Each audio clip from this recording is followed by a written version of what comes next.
Ustedes lo conocen, él es el abogado y constitucionalista Carlos Ramírez López, el doctor Ley. Con él quisiéramos conocer algo sumamente importante en cualquier país, cómo se administra la justicia y cómo se está administrando la justicia y cómo se está defendiendo los que defienden a la justicia, tanto en Venezuela, dentro como fuera del país. Uno de ellos es Carlos Ramírez López. Lo hemos llamado el top 5 del drama judicial de Venezuela. Este nombre lo puso él. Y le pregunto con nuestro saludo y nuestro abrazo, Carlos, ¿por qué hablas de el drama judicial de Venezuela? Hola, Napoleón. Mis saludos y agradecimiento por esta oportunidad para explicar este tema tan importante. El drama judicial de Venezuela lo he venido denunciando como una tragedia en el ámbito jurídico, porque tenemos la tragedia en el ámbito político, humano, etcétera. Pero esta tragedia pareciera estar menos visibilizada, a pesar de que yo creo que es mucho más grave que las otras, porque a través de un ataque sostenido, masivo que hay contra Venezuela y los intereses venezolanos en tribunales internacionales, es una de las más terribles cosas que nos pueden estar pasando en el país. Fíjate tú, Venezuela vino siendo manejada por su representante judicial o jurídico, el abogado de Venezuela, según la Constitución, es el Procurador General de la República, es el encargado de la defensa patrimonial de los bienes de Venezuela. El último procurador que se designó y que actuó conforme la Constitución establece, hago un paréntesis, la Constitución dice que ese abogado de Venezuela debe ser nombrado por el presidente de la República, avalado, permitido, aprobado por la Asamblea Nacional. Ahí hay la concurrencia del Poder Legislativo y el Poder Ejecutivo. El último procurador que hubo cumpliendo esas características fue Cilia Flores, nombrada en el 2012, que lo deja de estar en el cargo en el 2013 porque se va de primera dama. Entonces deja como encargado un compadre de ella,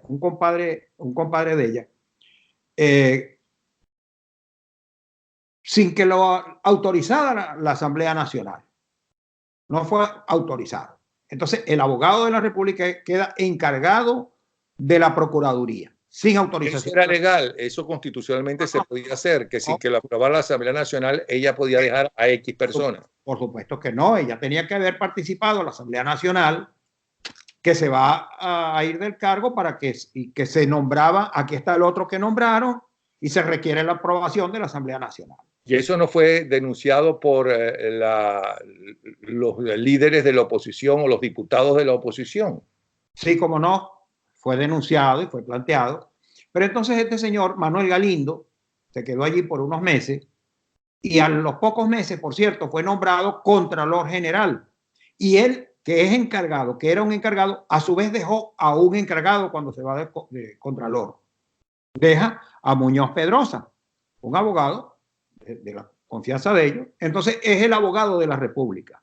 Y ese es el abogado que ha estado representando a Venezuela, los intereses de Venezuela, en los distintos procesos judiciales que se han estado llevando en distintas partes del mundo. Básicamente, el más importante tribunal donde han habido este tipo de casos es en el Tribunal de Arbitraje Mundial, que se llama CIADI, con sede en Washington. Este Tribunal de Arbitraje ha tramitado una gran cantidad de procesos judiciales. La última vez que yo fui a Washington a tratar de ver los expedientes, había 32 casos. Habían 32 casos, de los cuales ya estaban quedando 13, porque algunos los habían transado y otros. Y entonces, lo que he venido planteando es que en esos procesos judiciales de arbitraje internacional, Venezuela no ha tenido defensa, porque quien ha asumido la defensa no tiene la legitimidad para ello. Es como un abogado va a representar a una persona sin tener un poder, sin que esa persona lo autorice. Entonces, eso ha permitido que se haga toda una serie de cosas que en la oscuridad uno no sabe cómo se ha manejado eso. Hay muchos juicios que se han transado por miles de millones de dólares. Ahora, nuestro presidente virtual, porque Guaidó es nuestro presidente virtual, él no eligió a una persona y si la eligió y la respuesta es positiva, ¿eso es válido en la justicia internacional? Claro que sí, es válido porque lo designa lo designa la Asamblea Nacional en conjunto con Guaidó como presidente encargado. Pero por Entonces, encima de la Asamblea Nacional está la Asamblea Constituyente. Y si aceptan a Maduro en organismos internacionales como el presidente, entonces aceptan también la Asamblea Constituyente como la válida. no, esa Asamblea Constituyente no tiene aceptación en Cuba y en algunas dictaduras, pero universalmente eso no es, porque no es un organismo que nace de ninguna, no tiene un origen lícito, legal, no lo tiene. Pero las Naciones Unidas, por ejemplo, que aceptan y que reconocen a Maduro como el presidente de Venezuela, acepta cuál es la aceptación o la posición de todos los que mencione o elija Guaidó. Para el supuesto caso de que Maduro, bueno, no es el supuesto caso, Maduro está reconocido en la ONU como el presidente de Venezuela. Y tanto es así que recientemente acabamos de ver el episodio de la designación de uno de sus representantes para el Consejo de los Derechos Humanos. Pero eso no le da legitimidad a la Asamblea Constituyente, que es de lo que estamos hablando. Esa constituyente irrita que ellos montaron para reemplazar a la Asamblea Nacional, al Poder Legislativo. Y Guaidó tiene a alguien que nos defienda, porque es el tesoro público venezolano, es decir, de todos los venezolanos en Washington. Sí, como no, él nombró al doctor José Hernández, José Ignacio Hernández. Ok, y él no nos está defendiendo. Es un profesor, un académico de mucho prestigio que ha asumido la representación de Venezuela. En los tribunales de Estados Unidos ha sido reconocido como el representante legal de Venezuela. O sea que por ahí vamos bien. Vamos bien en el sentido de que tenemos un representante reconocido legalmente. No vamos bien por los hechos correspondientes a este profesor que ha sido designado, porque he estado criticando públicamente muchas de sus actos y de sus omisiones. Claro, por un caso que a lo mejor tú puedes estar equivocado o puede estar equivocado él, no sé, pero no por todos los casos, ¿no? No es por un caso, es por todos los casos que he estado atendiendo. Ah, caramba. Ajá. Yo los he venido discriminando en mis artículos de prensa, en la opinión pública. Sí, los he leído. Pero una cosa, ¿es que él no es especialista en esto y se puede equivocar y no tiene buenos asesores? ¿O por qué tú crees que, porque tú te puedes equivocar una vez, a lo mejor tus asesores te informaron mal o lo hicieron mal, ¿no? Lo que le pasó a Bush, por cierto, con las armas supuestamente nucleares que tenía el dictador. Pero, y entonces vino la invasión y después se descubrió que no las tenían, o que las pocas que tenían eran las que eran norteamericanas que la habían vendido cuando estaban en buena con ese dictador. Pero bueno, ¿por qué tú crees que se equivoca tanto? Entonces, según tu punto de vista. Yo he tenido comunicación con el doctor Hernández, tenía comunicación personal, privada con él, por los canales estos privados, pues. Y le hacía recomendaciones, le hice recomendaciones en el caso, por ejemplo, en el caso de Ginebra, en los casos que se están llevando en las Cortes de Estados Unidos, en el caso Crystal Lake, en el caso ConocoPhillips, en varios casos. Entonces, le recomendaba que tomara ciertas actitudes, porque yo me di cuenta que él no es un abogado litigante, él es un profesor universitario. Y no es lo mismo ser profesor, dar clase en una universidad, por muy brillante que sea, como en efecto él lo es y todo el mundo lo reconoce. No es eso igual a ser litigante, a ir a pelear en los tribunales, es una cosa completamente distinta. Él le falta ese conocimiento del litigio judicial. Y a eso yo le atribuí en un principio algunas de las cosas que él estaba haciendo mal, porque no veía con la óptica del abogado litigante lo que son litigios contra Venezuela. Por ejemplo, yo le hice ese planteamiento a él de que los juicios que se estaban llevando en el CIADI contra Venezuela tenían que ser de las sentencias, que de allí vienen la mayoría de las sentencias que nos están tratando de ejecutar, CIDGO y todo esto. Esas son sentencias nulas, precisamente por lo que ahora estaba explicando, de que el representante que nos defendía a nosotros, a Venezuela, era una persona que no tenía la cualidad, no tenía legitimidad para actuar allí. Entonces yo le pedí que demandara la nulidad de esos tratados, de esos laudos arbitrales. Él me contestó, por cierto, me dijo, es que una vez que se dicta un laudo no se permite su demanda de nulidad, su revisión.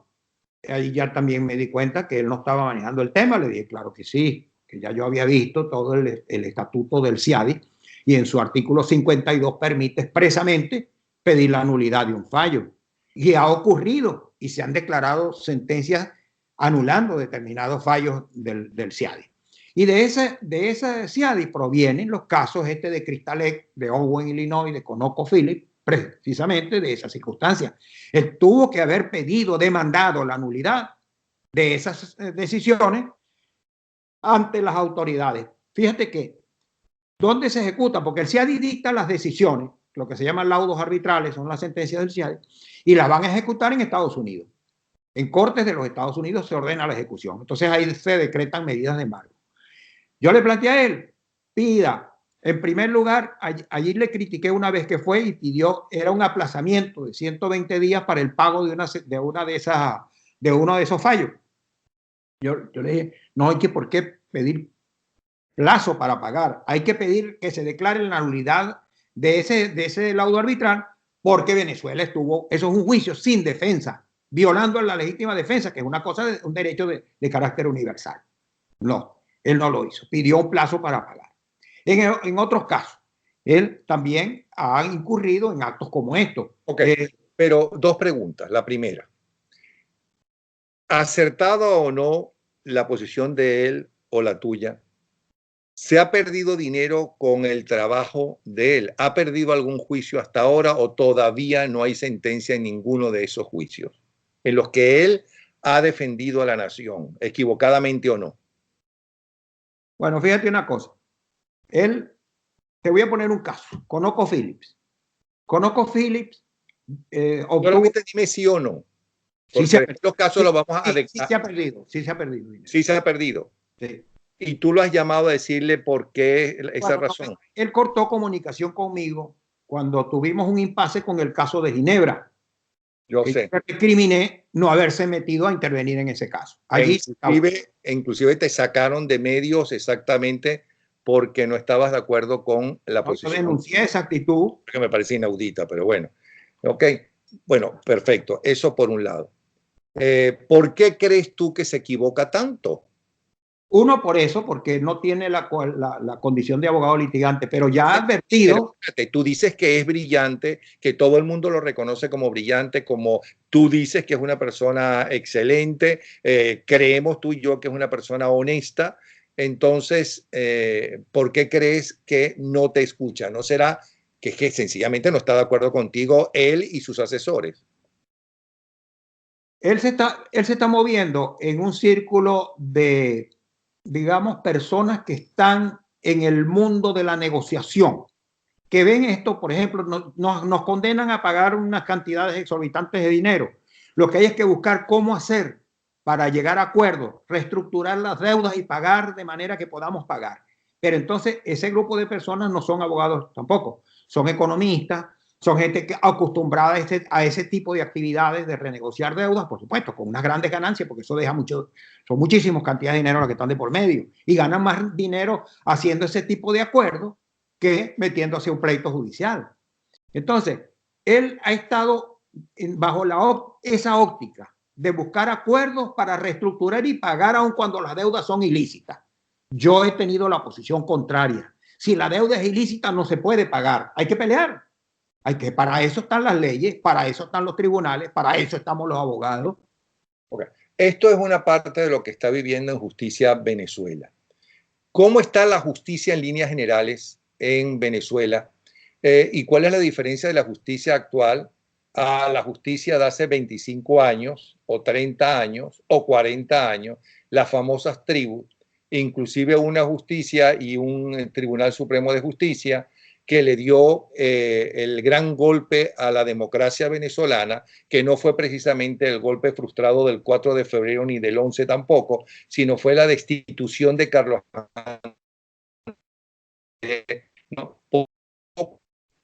No se destituye a ningún presidente en líneas generales.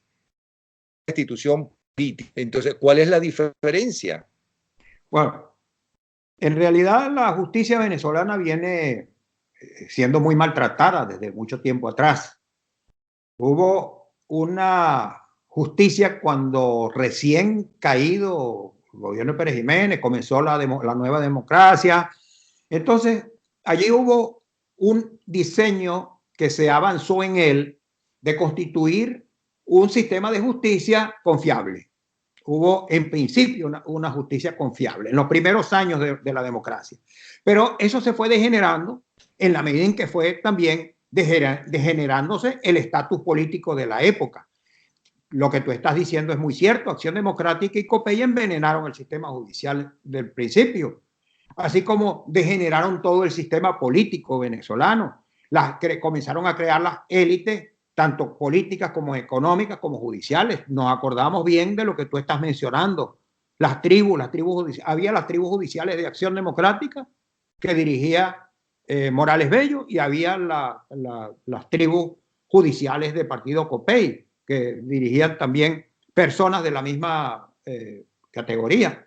Entonces, llegó Chávez y llegó Manuel Quijada, a quien conocí bastante, y creo que quiso hacer las cosas bien y fue un desastre total. ¿Por qué fue un desastre total? ¿Y por qué ahora estamos después de Chávez, Manuel Quijada, estamos peor que con aquellas tribus?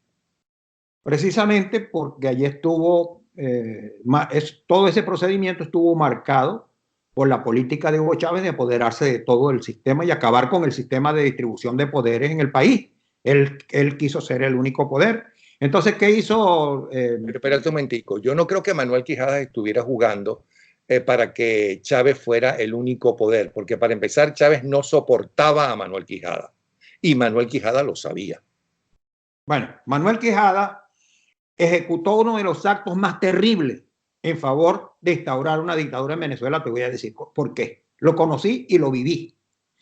Manuel Quijada encabezó. Tú sabes de eso y yo no sé de eso. Y tú sabes de eso y yo no sé. Cuéntanos. La Asamblea Constituyente, cuando el segundo decreto que dictó fue intervenir el Poder Judicial y nombró una Comisión Nacional para la Reestructuración del Poder Judicial. Esa comisión estuvo presidida por Manuel Quijada. Ok.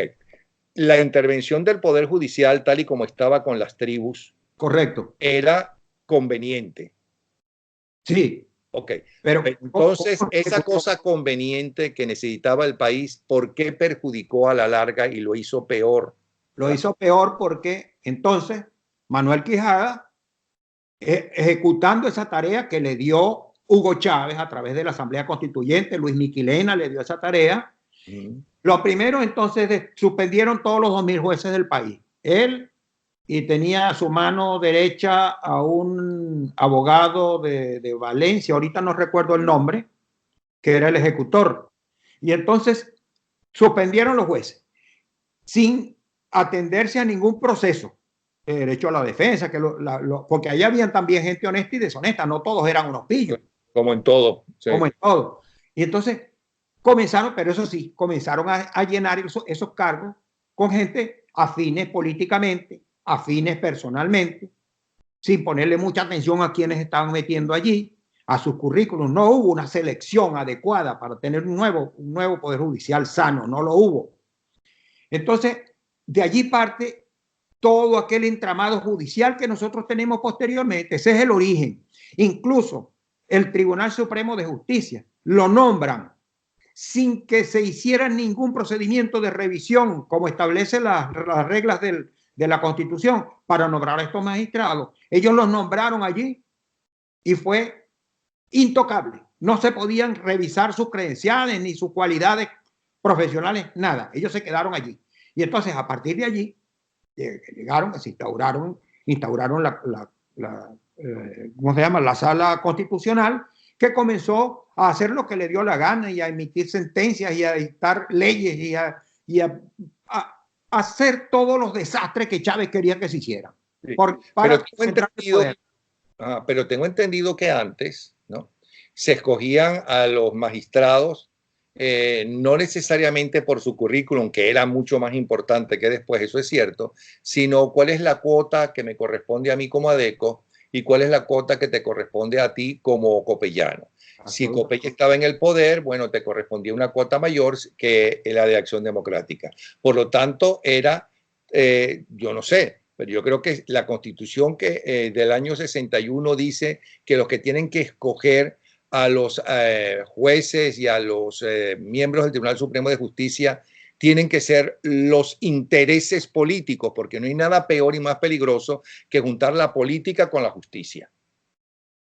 Bueno, eso también depende de algunas circunstancias. Aquí en Estados Unidos, tú lo sabes, los magistrados de la Corte Suprema de Justicia son elegidos con intervención absolutamente política. Y ya sabemos el escándalo que está montado en este preciso momento por eso. Mas, sin embargo, no llega ni a lo más posible a lo que ocurrió en Venezuela.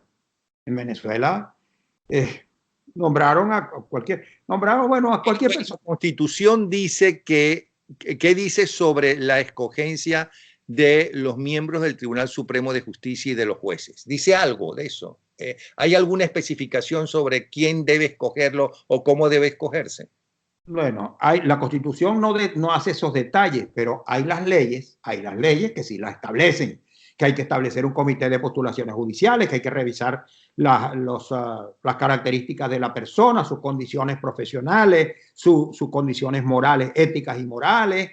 Hay toda una reglamentación que no le hicieron caso a eso. Por lo menos la repartición debe ser según quien gana, quien está en el gobierno, o eso tampoco se dice. No, eso según la ley no tiene nada que ver.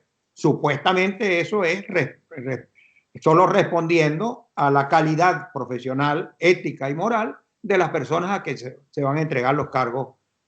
Y en el caso de las tribus se escogían mejores representantes que en el caso de Chávez Frías en adelante, que se escogían solamente a los que tenían pinta revolucionaria. Sí, pinta revolucionaria no, porque por ejemplo el abogado de Luis Miquelena, magistrado.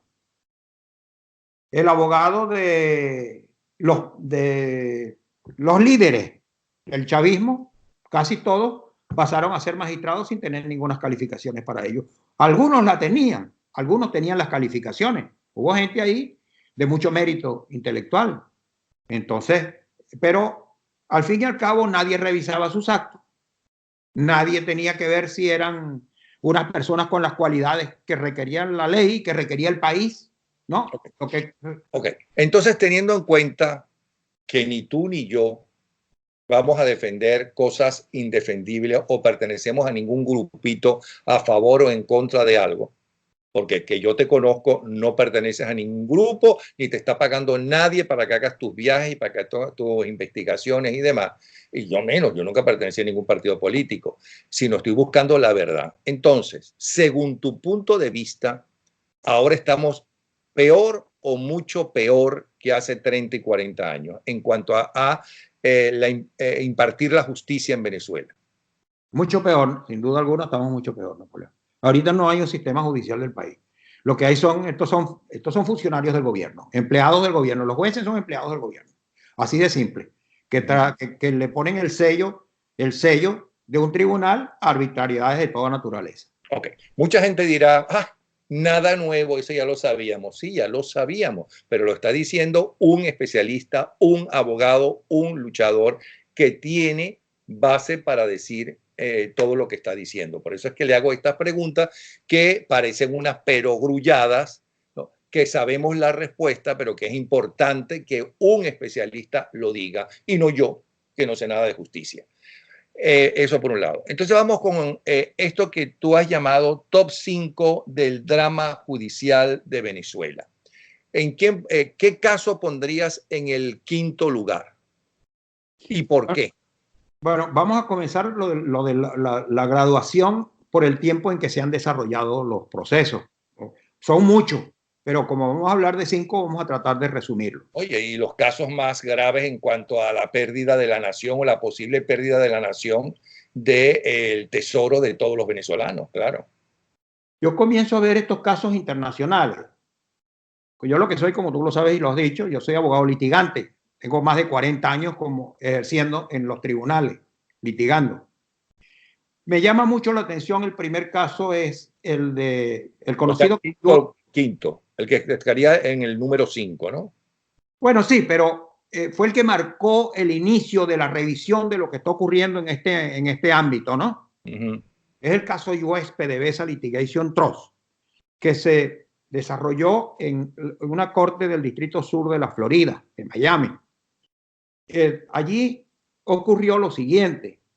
El presidente de entonces de PDVSA se fue con el procurador a Nueva York, con el procurador de Maduro, el ilícito procurador, y crearon una empresa, una compañía en Nueva York, aquí en Nueva York, denominada US PDVSA Litigation Trust. A esa firma privada le cedieron ellos los derechos a reclamar judicialmente 10.000 millones de dólares que ellos mismos dijeron que habían sido robados a PDVSA por un grupo que estaba dentro de PDVSA, con conexiones fuera de PDVSA, que intervenían todo el proceso de negociación de los productos de PDVSA, lo que PDVSA compraba y lo que PDVSA vendía, mediante licitaciones. Entonces ellos tenían los precios antes de que se ejecutaran, que se hicieran las ofertas y todo esto, y entonces en base a ello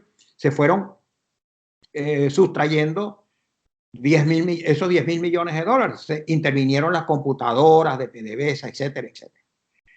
Ellos, según la demanda, eso ocurrió hasta el año 2014 y demandaron a 42 empresas, personas naturales y empresas en Miami. Pero las demandan en nombre de esa firma privada, no la demandan en nombre de PDVSA. No es PDVSA que va a decir, mira, a mí me han robado 10.000 millones de dólares, pido que me los devuelvan. Sino, yo es PDVSA Litigation Trust, asumiendo la representación que me da esta asignación que me ha dado PDVSA, pido que me devuelvan, demando que me devuelvan los 10.000 millones de dólares para mi firma privada. Y esa firma privada en el contrato tenía que se quedaba con prácticamente el 80% de lo que recuperaba. Era un asalto, un atraco a Venezuela. En esa oportunidad yo me fui a la Asamblea Nacional, me contacté con los diputados, con la comisión con las comisiones que tenían que ver con el caso. Por cierto, una de ellas la presidía Guaidó. También me comuniqué con él en aquella oportunidad y le hice el planteamiento que él le estaba diciendo, le estaba pidiendo que intervinieran, que se metieran en el juicio, porque aquello era un crimen que estaba ocurriendo contra el país. La Asamblea Nacional, lo que hizo en aquella oportunidad, me pidió que me pidieron a los diputados que redactara un acuerdo hablando sobre el tema. Yo les pasé un borrador, un proyecto, y lo aprobaron. Le hicieron algunos cambios, aprobaron, desconociendo la legitimidad de esa acción y del traspaso a US PDVSA Litigation Trust. Agarré copia de eso, lo llevé y lo metí en el tribunal, en la corte, y le pedí a la corte que declarara que no admitiera ese juicio, precisamente porque era la persona que estaba pidiendo la devolución de los dineros, pues no era una persona, no le correspondía de acuerdo a nuestras leyes. Allí hubo una gran batalla judicial entre los demandantes y los demandados. Nosotros apenas tuvimos esa pequeñísima participación como ciudadanos venezolanos, porque no tuvimos ninguna representatividad de la Asamblea Nacional ni de nadie. Nosotros fuimos como venezolanos interesados en una actividad propia y particular por nuestra propia voluntad. Amicus Curiae, amigos de la curia, se llama esa actividad que nosotros hicimos. Al final la Corte desestimó el caso. No porque nosotros hayamos hecho esto o aquello, sino, pero en algo tiene que haber influido, le planteamos, porque inclusive la desestimación del caso fue porque no aparecía como que fuese legítima de acuerdo a la legislación interna de Venezuela aquel proceso judicial. Ese proceso judicial de US PDVSA Litigation Trust tuvo una ramificación o tiene una ramificación en Ginebra, porque allá también introdujeron el mismo caso, pero por vía penal, y solo contra 2 personas eliminaron de las 42 que demandaron en Miami, solamente acusaron a 2 personas en Ginebra. Allá también nos fuimos a Ginebra. ¿Quiénes acusaron en Ginebra? También el procurador de Maduro, vaya allá y dice, yo soy el procurador de Venezuela y acuso penalmente a Leonardo Vaquero y Morillo porque ellos se robaron todo este dinero a PDVSA. ¿Qué Morillo? Reinaldo Morillo, Ricardo Morillo. Ahora, que a veces me dan los nombres, que manejo tantos nombres y tantas cosas. Ok, ese sería el quinto caso que estás presentando. Correcto. ¿Cuál sería el cuarto? Bueno, ¿qué pasó en definitiva en Ginebra antes de pasar al cuarto? Es importante porque en Ginebra entonces, que es donde cuando voy allá y veo lo que está ocurriendo, también me presento a intervenir como ciudadano venezolano, le pido al fiscal, que es el que te llevaba el caso, al fiscal de Ginebra, que lo desestime, que continuara con la investigación penal, pero que los bienes que de allí se lograran incautar a los incriminados se pusieran a la orden del presidente Guaidó, que no se le fueran a entregar a Morillo, a Maduro, ni a su representante, el falso procurador. Esa fue la solicitud que le hice al procurador, al fiscal de allá de Ginebra. Me he declarado que yo no tenía ningún derecho a estar. Nosotros, los 3 venezolanos, fuimos allí. Fue una abogada venezolana que vive allí en Tampa. Okay. ¿Y ustedes en Ginebra tenían algún derecho para hacer ese reclamo? No, igual como hicimos en la Corte de Florida, como venezolanos, ciudadanos venezolanos, fuimos.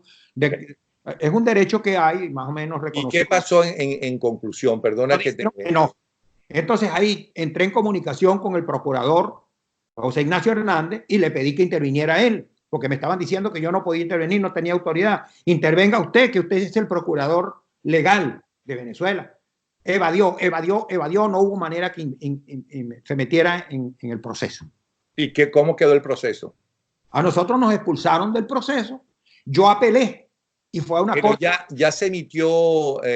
No, nosotros nos sacaron del juicio y no supe más nunca nada de ese juicio. No sé, porque este señor, el doctor Hernández, no intervino. Él le mandó una carta a la embajadora, a la doctora Aristigueta, la embajadora en Suiza, para que ella interviniera. Y realmente yo le digo, doctor Hernández, pero es que ella no tiene funciones judiciales, ella tiene funciones diplomáticas, métase usted. Él dice que él no me nombró a mí porque yo no soy abogado suizo. Es una tontería de él, porque yo no le estaba pidiendo ni que me nombrara, y si lo hubiera pedido, habría tenido todo el derecho de hacerlo, si ya que estoy involucrado en eso desde hace mucho tiempo. O sea, que no sabemos cómo quedó eso. El cuarto, ¿cuál sería? Bueno, todas estas cosas que vienen del CIADI, son sentencias del CIADI. Estamos hablando entonces del caso de ConocoPhillips.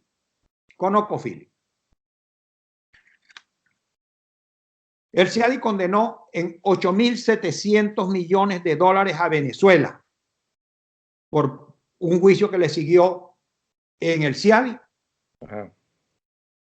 ConocoPhillips, la empresa ConocoPhillips al país. Fue condenada a Venezuela a pagar 8.700 millones de dólares. En ese caso, entonces, fue el doctor José Ignacio Hernández que le pide a la corte, al CIADI, mire, señor CIADI, ustedes condenaron a Venezuela en 8.700 millones de dólares. Sacaron mal la cuenta. No son 8.700, son 8.500 millones de dólares. Entonces se presenta el procurador de Maduro y dice, yo estoy de acuerdo, es verdad, se equivocaron, no son 8.700 millones, son 8.500 millones. Y entonces viene ConocoPhillips y dice, yo estoy de acuerdo que me bajen los 200 millones de dólares. Son 8.500, yo acepto. Y entonces el juez dice, muy bien, entonces son 8.000, yo acepto también, si todas las partes están de acuerdo, condenada está Venezuela a pagar 8.500 millones de dólares. Y el procurador, doctor Hernández, saca un tuit que dice, la Procuraduría Especial ha tenido un gran triunfo, ha rebajado 200 millones de dólares de la sentencia contra Venezuela de ConocoPhillips. Yo le digo, pero ¿cómo tú vas a decir que tienes un triunfo porque te bajaron 200 millones de dólares cuando te están condenando en 8.500 entonces, que ya tú no puedes reclamar porque tú estás con eso validando una sentencia que es nula? Eso no es correcto, eso está muy mal, eso es un delito lo que tú estás haciendo. Incluso se lo dije públicamente. Bueno, ese es un caso gravísimo y tienes un caso especial donde Venezuela está condenada a pagar 8.500 millones sin poder reclamar nada ahora, que así reclame le van a decir, señor, usted convalidó esa sentencia. Si tenía vicio, usted la convalidó. Esto sería el cuarto caso. El tercer caso del top 5. Estamos hablando del top 5 y los estamos llamando el top 5 del drama judicial de Venezuela.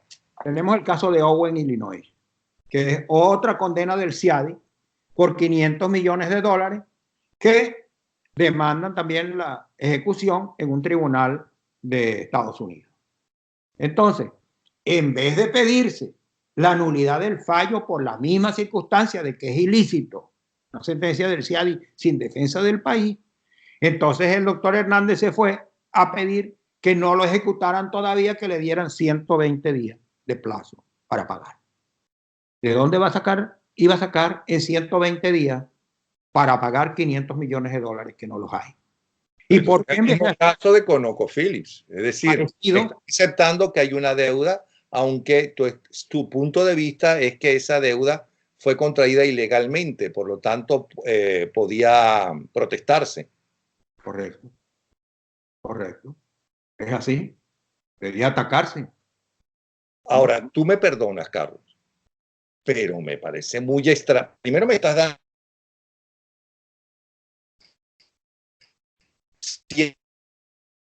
se te fue un poco, se te fue no, que me está dando el caso donde está involucrado el escogido por... Pero, ¿y si el que estás equivocado eres tú? Bueno, eso es posible. ¿Por qué crees tú que este hombre insiste en aceptar que Venezuela tiene una deuda cuando esa deuda, según tu punto de vista, es ilegítima? Yo no voy a partir de la tentación de decir que allá hay corrupción. No voy a partir de allí. Porque no me consta que sea corrupto. Tengo las versiones de muchas personas. Pero además el historial de este hombre no es de corrupción, ni mucho menos. Exactamente, exactamente. Entonces vamos a atribuírselo a errores. Vamos a atribuírselo a errores. Pero son errores que le están costando demasiado dinero a Venezuela. Se está asesinando a Venezuela con esos errores. ¿Por qué no se rectifica? ¿O por qué no? Bueno, sálgase entonces, sustitúyanlo, pongan a otra persona, si es que él no. Fíjate en el que caso, esa persona tenga, pongan unos otros asesores paralelos a estos que están, defienden que sí es una deuda legítima, a ver qué dicen gente como tú o como gente que piensa como tú de que no es legítima, a ver quién gana en esa discusión legítima que tendrían ustedes ahí adentro. Bueno, pero es que fíjate una cosa, yo no soy el único que ha cuestionado las actuaciones del doctor Hernández. Hay otras personas que también lo han hecho. Incluso le han señalado que él ha tenido conflicto de intereses porque en oportunidades anteriores, antes de ser procurador, él sirvió a algunas de estas compañías que están demandando a Venezuela. Sí, tú lo has escrito. Ahora, vamos por el caso, vamos por partes. Déjame poner la lupa de los 40 porque tengo, la estoy usando desde los 40. Primero está en US PDVSA Litigation Trust. Cuarto, ConocoPhillips. Tercero, Owen, Illinois. Segundo, ¿cuál sería? Crystalec. Ajá. También. ¿Por qué? ¿Qué pasó ahí? Allí nos condenaron en abril de 2016 a pagar 500 millones de dólares, también ilegítimos de Venezuela, donde Venezuela ha sido condenada, a pagar 1.400 millones de dólares. ¿Por qué no ha reclamado el doctor Hernández que esa sentencia es nula? Porque Venezuela no ha tenido representación. Tenemos Crystalec, tenemos Owen, Illinois, tenemos ConocoPhillips, uno tras otro, las cosas que están ocurriendo, Napoleón. Y ahora tenemos aquí, te voy a pasar de una vez porque este nos va a llevar un poco más de tiempo, el caso de los bonos 2020. Ese sería el gran caso. Ese es el big, ese es el gran caso, el big case. Háblanos de eso. El bono 2020 es una deuda pública que habían unos bonos que había venido emitiendo los gobiernos anteriores de Chávez y del mismo Maduro, que tenían un vencimiento y no había manera de pagarlo. Entonces, lo que hicieron fue reestructurar la deuda. En esa reestructuración le propusieron a los acreedores, mira, en vez de que me estés cobrando ahorita esta cantidad por los bonos, yo te ofrezco unos nuevos bonos, que son el 2020, con vencimiento en el año 2020. Este nuevo bono tiene las ventajas que en vez de ganarme allá el 5% de interés, aquí te ofrezco el 8.5% de interés. Vas a tener otra ventaja. Te voy a dar como garantía que si yo no te pago, tú te quedas con las acciones de Citgo. Te doy Citgo en garantía. Y te voy a dar una tercera ventaja, que voy a depositar en un banco en los Estados Unidos las acciones de Citgo, que si yo no te pago, tú vas nada más, no tienes que demandarnos. Tú vas con las acciones, con los bonos al banco y muestra que no te los he pagado y te entregan las acciones de Citgo. Imagínate tú. Eso ocurrió. Eso es los bonos 2020. Entonces la Asamblea Nacional declara ilícitos esos bonos porque no pasaron por la aprobación de la Asamblea Nacional, siendo un contrato de interés nacional como la Constitución manda. Eso tiene que ser aprobado por la Asamblea Nacional. Como no fue aprobado, son bonos ilícitos. Así lo declaró la Asamblea Nacional, lo proclamó ilícito. Estando dentro de ese cuadro de ilicitud, se presenta un vencimiento en abril de este año. Y entonces, el procurador, de nuevo el procurador, le recomienda a la Asamblea Nacional que pague, que haga un abono a los intereses para tener tiempo de programarse mejor. ¿Qué se va a hacer después? Hacen entonces la aprobación de pagar 71 millones de dólares a esos bonos. 71 millones de dólares el 27 de abril de este año. Con eso se eliminó la posibilidad, en principio se eliminaría la posibilidad de discutir la legitimidad de los bonos, que es lo que están alegando ahora los bonistas. Hay parlamentarios, hay diputados que dijeron cómo vamos a estar pagando intereses en una deuda ilícita declarada inconstitucional por la misma Asamblea Nacional. Pero bueno, el procurador lo propuso y la Asamblea Nacional lo aprobó. Así ocurrieron las cosas. Y nadie dijo en esa asamblea, oigan, un momento, eso no fue lo que nosotros aprobamos que era ilegítimo. ¿Cómo vamos a aprobar ahora que vamos a pagar algo que tiene? Hay un grupo de parlamentarios que funcionan bajo un equipo que se llama Bloque Parlamentario 16 de Julio, que creo, ahí está un grupo de diputados. Hicieron pública su desacuerdo con eso. Dijeron, nosotros no vamos a avalar esta inconstitucionalidad de estar pagando, haciéndole abonos a una deuda ilícita. Hacer deudas ilícitas. ¿Qué pasó? ¿Lo denunciaron y qué pasó dentro de la asamblea? No pasó nada, que se sepa, no pasó nada. Pagaron los 71 millones de dólares. Bueno, sigue. Bueno, ¿con qué dinero pagaron los 71 millones de dólares? El gobierno de Estados Unidos autorizó sacar ese dinero de fondos congelados de PDVSA, ¿no? A petición del gobierno de Guaidó, pidió que lo que se llama, esta fue la licencia general número 5, el gobierno de Trump permitió que sacaran ese dinero para pagar esos bonos, para hacer ese abono. Pero los bonos quedaron vivos. Entonces, viene octubre, donde había que hacer el pago de 917 millones de dólares, que tampoco los hay. Entonces viene el gobierno de Trump y es cuando lanza la nueva medida, la orden ejecutiva que prohíbe disponer de esos bonos ni para ser embargados, ni para ser transferidos, una medida de protección. Entonces, se declaró que eso era un éxito, que eso era un gran triunfo. Como que si eso, en primer lugar, es una medida de protección que debemos agradecerle al gobierno. A Trump, en todo caso, ¿no? El gobierno de Trump, también a las gestiones que está haciendo el gobierno de Guaidó, también, porque ellos tienen que haberse movido y haberlo pedido, claro. y Carlos Vecchio y todos ellos tienen que haber hecho gestiones para lograr eso. Y lo lograron, eso estuvo muy bien, eso se aplaude. Lo que no se aplaude, lo que no está bien, es que se queden allí, porque la deuda no la quita la medida ejecutiva.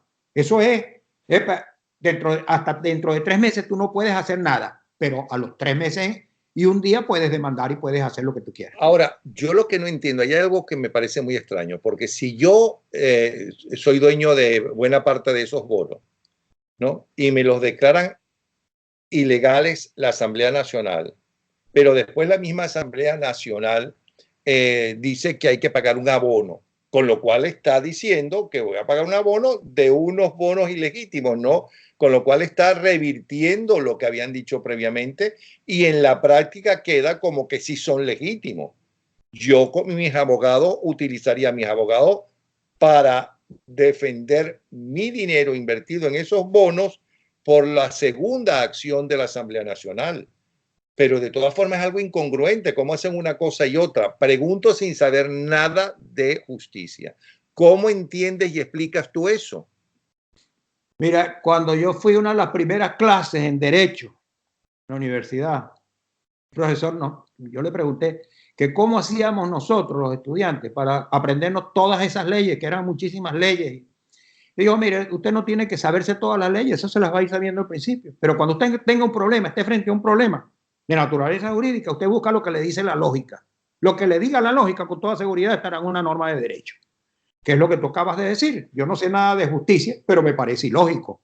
Es verdad, es absurdo. Si ha sido declarada una deuda inconstitucional ilegítima, ¿cómo tú vas a estar reconociéndolo, haciéndole tributo a esa deuda ilícita? Ok, ¿hay argumentos para enfrentar eso? Sí los hay, aún así los hay. Porque una ilegitimidad constitucional no se puede legitimar bajo ninguna circunstancia. Así la reconozca un gobierno, un funcionario, en una asamblea. Sí, pero si es inconstitucional, ni siquiera una asamblea puede decir, no, está bien, yo la apoyo. No, no.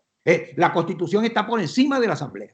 Si se violó la Constitución, eso no puede ser legitimado ni por la asamblea ni por nadie. Ok, eso es en los tribunales internacionales, porque dentro del país se viola la Constitución desde hace muchísimas décadas. Claro, no solamente esta narcodictadura, aclaremos. Estoy de acuerdo. Entonces, todos estos casos tienen, primero, otra cosa que no me parece lógica de lo que tú estás diciendo, y me perdona, es que tú mismo defiendes la integridad y verticalidad y honestidad y el nombre de este doctor Hernández, y que me pones entonces 5 casos donde él tiene exactamente el mismo error. Eso es lo que no me... Y además que es profesor universitario en Derecho. Entonces, me cuesta creer, ¿no?, solamente lo que tú me estás diciendo. Mira, yo una de las cosas que le he dicho en videos, que he hablado en videos sobre estos temas, en uno de estos últimos me molesté tanto que dije, mira, yo sí creo que es honesto, pero doctor Hernández, ya esto no se parece que es un error, esto parece otra cosa. Me acuerdo que fue con el caso cuando pidió los $200 millones de rebaja. Esa cosa que es absurda. Pero vamos a quedarnos en que está haciéndolo mal. Lo está haciendo mal. Lo está haciendo muy mal. ¿Cómo va a ser mal 5 casos con tantos miles de millones de dólares sabiendo él cómo es el mundo justamente donde él es precisamente profesor? Bueno, pero es que además hay unos ingredientes extra, Napoleón. Él ha contratado abogados para actuar en estos juicios aquí en los Estados Unidos. Y los abogados que ha contratado son los mismos abogados que antes trabajaban para Maduro. Él los contrató.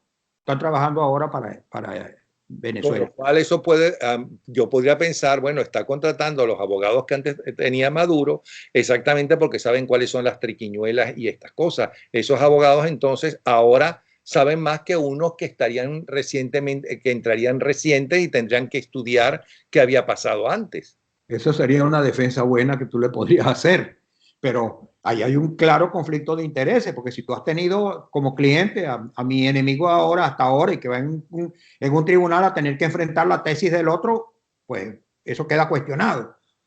Pero es un indicio de que las cosas siguen haciéndose mal. Por allá contrató a otro abogado, todos muy famosos aquí en los Estados Unidos. Un abogado que trabajó durante años a uno de los principales bufetes cobradores de bonos buitres. Los bonos buitres, que son aquellos bonos de Argentina, ¿te acuerdas de este caso? Sí. Te parece mucho a este tema de los bonos 2020. Este abogado era uno de los caballitos de batalla de uno de los bufetes más poderosos de los bonos buitres de Argentina. Y entonces el doctor Hernández dice que él lo contrató, pero que el abogado no va a trabajar de gratis, va a trabajarnos de gratis, pro bono. Una cosa que, eso es una cosa inexplicable, es inexplicable. De pronto este señor se convierte en un abogado que era uno de los más duros cobradores de bonos buitres contra otros países. Ahora, en un caso donde Venezuela está sufriendo una situación muy parecida, es abogado de Venezuela para defendernos gratuitamente. Puede ser. A lo mejor se lo pidió el gobierno de los Estados Unidos, a lo mejor Trump es su amigo y entonces apelaron a Trump para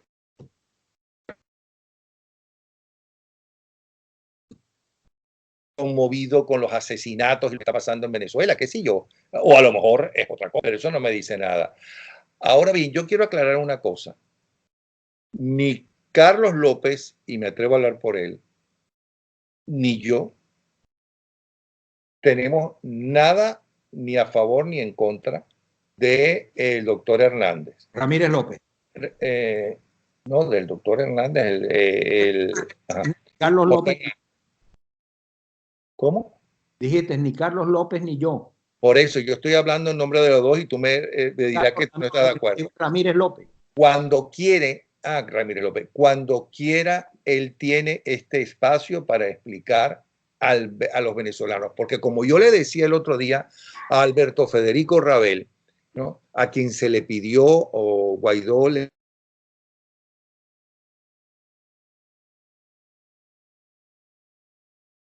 mal informado de lo que hace la asamblea, Guaidó, etcétera, o están bien informados, pero los otros tienen mayor poder en las redes. Ustedes tienen que aclarar, o sea, cómo es que dicen que Guaidó se fue a Cuba a entrevistarse con Díaz-Canel cuando Díaz-Canel estaba en Rusia y ustedes no lo aclaran. Tienen que aclararlo. Bueno, pero es que esas mentiras son tan obvias. Esas mentiras tan obvias son las que se cree la gente. Eso no lo digo yo, eso lo dice Goebbels. Dice que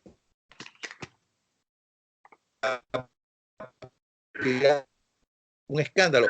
Primero se lo cree la gente porque es más llamativo. Por lo que encantado de que el doctor Hernández esté aquí con nosotros.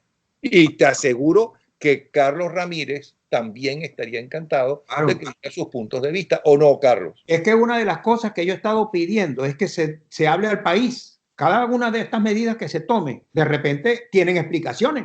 De repente eso tiene una explicación, pero yo no las he escuchado. El Venezuela no ha escuchado eso. A veces se limitan a sacar un comunicadito que publican en las redes sociales y más nada. No, esto amerita una explicación seria y fundada y convincente de que lo que se está haciendo está desprovisto de signos de otra naturaleza. Eso hay que hacerlo. Ojalá que aceptara venir aquí contigo y hacer las aclaratorias del caso. La enorme diferencia que hay entre un gobierno dictatorial de alguno de los dos extremos, que son todos muy parecidos y llegan a acuerdos entre ellos. Un dictador de extrema derecha llega a acuerdos con los dictadores de extrema izquierda. Ahí está Fidel Castro, ¿no?, abrazándose con Francisco Franco, por ejemplo, ¿no?, o Hitler con Stalin, por ejemplo. Pero si algo es bueno para el ciudadano en una democracia o entre gente democrática, es la discusión pública, porque si es dinero de los venezolanos, porque es del Estado venezolano, del Tesoro Público, ese dinero es de todos. Y cuando se malversa o no se defiende bien, ¿no?, o se roba, le están robando a todos los venezolanos. Pero es que yo no sé, Carlos, yo creo que en Venezuela hay demasiada gente que piensa que el dinero del Estado, como dicen que es de todos, si yo me lo puedo robar, no me lo estoy robando, sino, bueno, mi familia, mi partido, mis hijos, mi grupo, ¿no? Yo he visto tantos ejemplos así que me da la impresión de que es una forma general de pensar. Sí, y fíjate, antes de que nos vayamos a despedir, acaban de meter otra demanda por bonos. Hay unos bonos 2034 también, que acaban de meter otras demandas aquí en Nueva York. Entonces también digo, no, hay que Napoleón, ¿dónde está ese dineral? Es otra de las preguntas que yo me hago. Ese es un artículo de esta semana, por cierto. Ajá, ¿dónde está el dinero? ¿Dónde están los reales, como decía Luis Herrera? Decía Luis Herrera. Entonces, ¿por qué en estas alturas del problema Guaidó no ha nombrado un equipo que se encargue de buscar esa plata donde esté, perseguirla y acusar penalmente a estos que se los han robado? Porque eso es la tragedia que hay en Venezuela ahorita, de la gente comiendo basura y muriéndose por la falta de una medicina, ese dinero. Perseguir eso en cualquier parte del mundo, que ya debiera estar un equipo formado para buscar a esos ladrones y para buscar esos dineros, incautarlos en cualquier parte donde estén, buscar a la gente y meterlas presas.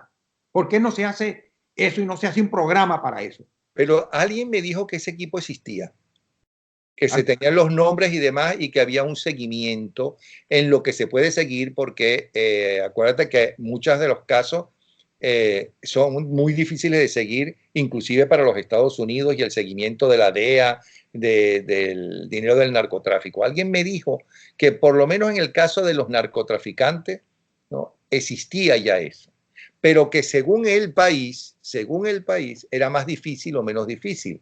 Que por cierto acusan a España de que está avalando en su territorio a muchos narcotraficantes y demás, y lo que dicen las autoridades españolas es que la justicia es totalmente independiente, que lo denuncien en la justicia, que tengan buenos abogados y que con mucho gusto los pueden sacar, pero que así porque sí no los pueden sacar del país. Eso es lo que dicen ellos. Yo no he visto hasta ahora en ningún país, ningún lugar, que haya dicho, aquí vino el equipo de Guaidó, nombrado Pedro Pérez, José Rojas, demandaron en un corte de aquí de Madrid o de Roma o de Luxemburgo, demandaron a Pedro Pérez, que tiene aquí 10.000 millones de dólares y están pidiendo su incautación. Yo no he visto esa información. Yo tampoco. Y eso hace falta, porque eso también hay que hacerlo público. Este equipo tiene que ir a cada lugar donde haya dinero robado, donde sea, demandarlo, exponerlos ante la opinión pública, pedirle a los países que incauten esos dineros. Es una actividad urgente, básica, fundamental. Perseguir eso es básico para Venezuela. No hay una política. Se ocupan solamente de... Esto es un drama terrible. Por eso es que yo digo que están acribillando judicialmente a Venezuela, Napoleón. ¿Ah? Y todo eso no puede estar en manos de entonces el procurador, del doctor Hernández. No puede ser, no puede ser. Tiene que haber un equipo de detectives, de policías, de abogados, de, no sé, multidisciplinarios para buscar estas cosas. Pero muchísimas gracias. Es el doctor Ley Carlos Ramírez López. ¿Qué te llamé? Carlos Ramírez MacGregor, como el dueño el director y dueño de Momento. Es que tanto tiempo trabajando en Momento, fui hasta director de Momento y le di el Premio Nacional de Periodismo a Momento. Carlos Ramírez López, qué buenos recuerdos. Bueno, un abrazo, Carlos, y ya sabes que estamos a tu disposición. ¿Okay? Muchas gracias. Vamos a ver si te concede la entrevista el doctor Hernández, estaré muy pendiente. Bueno, lo trataré de localizar a través de Alberto Federico Rabel. Ok. Gracias entonces. Un abrazo.